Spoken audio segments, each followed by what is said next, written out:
La passada setmana es va reobrir la Biblioteca Municipal Maria Barbal de Tremp després d'un estiu amb reformes i millores tant dins com fora. Les reformes exteriors han passat per la impermeabilització de la coberta, la instal·lació d'un sistema de renovació d'aire, millora de l'aïllament tèrmic i proteccions solars a la façana.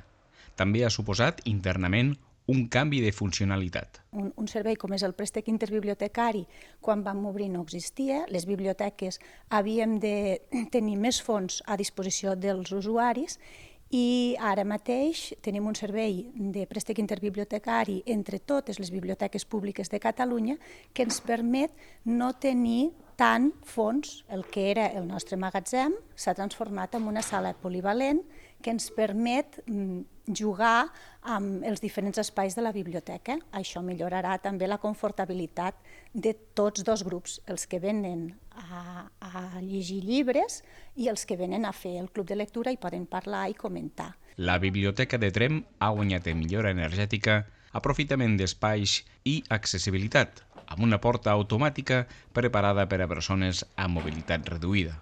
Un pressupost total de 289.000 euros finançats al 100% gràcies a una subvenció de l'Oficina de Suport a la Iniciativa Cultural del Departament de Cultura de la Generalitat de Catalunya.